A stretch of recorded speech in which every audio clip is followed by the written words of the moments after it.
Dedicated, understanding and caring person. Listens and explains, especially to Dad, who takes a little while to take it in.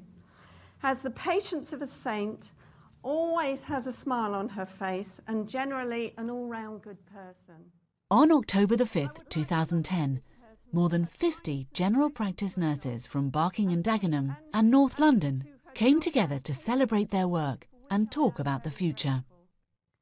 She is one of several nurses at this practice. However, her caring nature and smiling welcome, coupled with her professional approach to young and old residents' problems, elevates her to a slightly higher nobility. How about that? These glowing comments come from patients.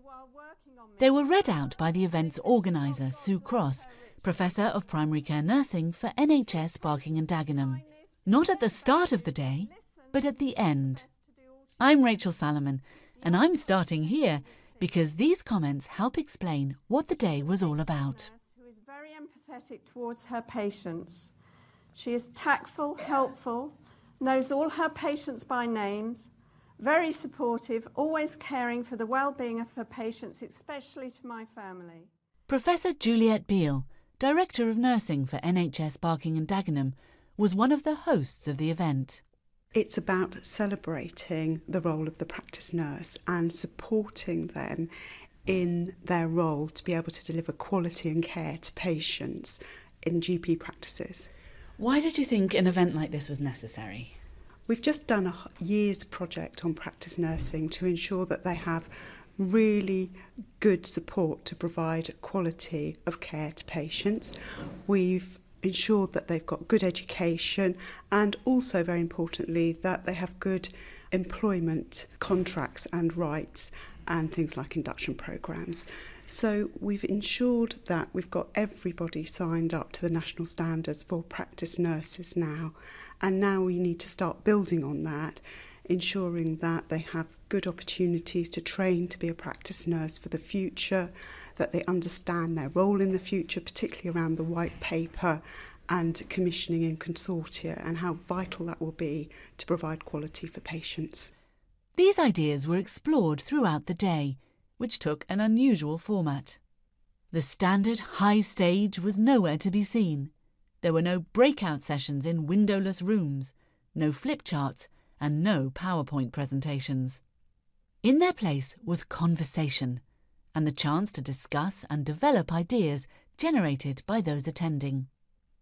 Mid-morning, we were joined by the Chief Executive of NHS Barking and Dagenham, Stephen Langford, who shared his views on how the upcoming policy changes would affect primary care, and particularly the proposal to give more control to GP consortia.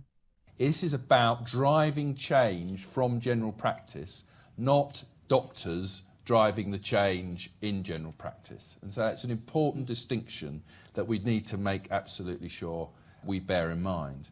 How the change is likely to affect practice nurses? Well, perhaps in two ways, and I'm sure we'll begin to explore this a bit more, but certainly in terms of the day job, in that what lies under some of the issues around the white paper is moving more things closer to people's homes.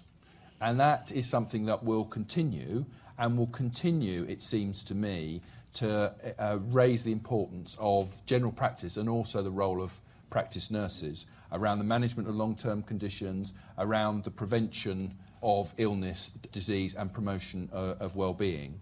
But also, hopefully, having more practice nurses involved in the governance arrangements and commissioning of services and adding their unique input into shaping what services look like for people in Barking and Dagenham.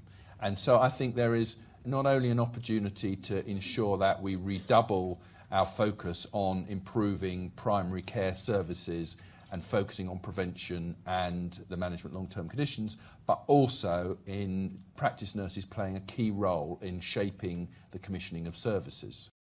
This sense of potential was echoed by Juliet Beale. There is a huge opportunity for practice nurses to make their own future within GP consortia. and to really grab the agenda and start running with it and not be left behind. And I think that's the big issue around the white paper. It's about clinicians. Yes, we hear a lot about GPs, and that's very important, but it is about general practices and general practice clinicians, which includes the practice nurse very importantly. So is this great opportunity going to be handed to practice nurses on a plate? Of course not. But that doesn't mean it's not there for the taking. Stephen Langford, for one, believes that practice nurses shouldn't be put off. The barriers actually that stop you doing things are very often in your head and imagined. And the biggest constraints there are on how people get involved are your own imagination and the barriers you place in front of yourself. Now, that's not to say there aren't, in reality, some very practical and other big barriers for people getting involved, but particularly around these changes where the Secretary of State quite purposefully so far has been very permissive about what can happen. I would suggest that it is even more important that people understand the imaginary or self-imposed barriers in and around achieving change as they do the real ones. Make sure that locally you get yourself at the table where decisions are made, so you can influence those decisions and not just wait to be asked, but actually put yourself out. The rewards will be enormous. I mean, that's guaranteed. Sue Cross, who firmly believes that nurses can make their voices heard in the new look health service. And those who do make the effort to get more involved may find themselves pushing at an open door. Delegates heard some reassuring words on October the 5th, including from Christine Beasley, the Chief Nursing Officer for England, who joined us in the afternoon and shared some breaking news. We're going to set up a group that's quite a small group, but that will bring together some key nurses in commissioning, but will also include the Practice Nurses Association, the RCN, other people, not so that it's a huge group, but a group that looks and considers, what are the things that we could do that would be helpful. There's only a few things we can probably do nationally, but what might they be? And I want people to tell me that, not for us to just dream it up ourselves. You must have thought a bit about what could be helpful. What kind of things will you expect this group to come up with? Well, I do think one of the areas that we should think about is, what are some of the leadership development needs, perhaps of practice nurses? Just like general practitioners themselves, they've got on delivering very good local services. The future of commissioning is quite big, it's a very different world, and good people need some skills to work with this. So what are they? How could we help support that? How could we make that happen? Closer to home, it's a similar story. We thought some time ago about how good our professional advice was in Barking and Dagenham and whether in fact it was really cutting the mustard in terms of shaping services and driving things forward. And even before any of these white paper changes, we decided that actually we were going to stop the current professional advisory arrangements and relaunch our professional advice around what we're currently calling the Clinical Transformation Executive Committee. And that allowed a whole range of other professionals, including practice nurses, to get far more involved in and around shaping how we go around commissioning services. Now, we're at the beginning of that journey, but I think what that does do is to show a clear commitment from all of the professionals and the Primary Care Trust and the overall leadership, professional leadership, that it's really important that a broad range of professionals begin to shape these sort of issues. So I think, actually, we are on a journey that we have taken some steps on which clearly show that there is a belief in the professional leadership community that we will do better if we have a broader range of professionals guiding that commissioning ship. After an inspiring talk from Camilla Batman-Gelich, founder of the charity Kids Company, the day ended with an award ceremony honouring practice nurses in Barking and Dagenham who'd been nominated by their patients for their outstanding work. Remember the comments at the beginning of this podcast? All my clinic friends, family like and love her. She's everyone's best nurse. She's such a caring lady and very concerned about my health. She gives my life meaning and helps me a lot with my diabetic situation and gives me a lot of hope. And the last comment I want to read out is, simply because she's the best.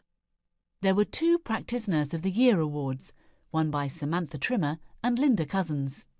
The other prize was for the best idea, and the winning entry from Nora Rowe suggested this: that every surgery should set up a system whereby patients who are admitted as an emergency to hospital are reviewed on discharge by the practice nurse in the surgery to see if the emergency episode could have been prevented and can be prevented from happening again.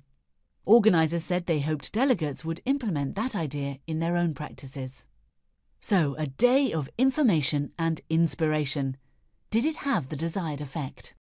Just thought it was very inspiring and very positive for the future of practice nursing. Very inspirational. Yeah, I feel inspired to continue with my practice and to make changes where I can and to hopefully provide better care for the patients. I thought today it was a very exciting day. It's the approach that they had to the conference was very different to any other one that I've ever been to. And the buzz and the interest, the energy and the passion that I felt there was fantastic. It was a great day, really successful. It was very nice and very inspiring. Meeting other nurses from different backgrounds, talking to other people, seeing what they think, and giving you more ideas, and it enlightens you, because when you're working on your own, you just think, I'm on my own. Yeah, but I really enjoyed the day. It was lovely. I think it was a fantastic experience, personally for me as a new person in general practice. I learned a lot from the senior practice nurses. It was absolutely fantastic. I thought it was an elementally beautiful day. I really enjoyed it, learned an awful lot from it. I think it was really good. It was really worth coming to. I really enjoyed every minute of it here today. I thought it was really good. I think often you go to things like this thinking, oh, it's another study day and probably it'd be a waste of time.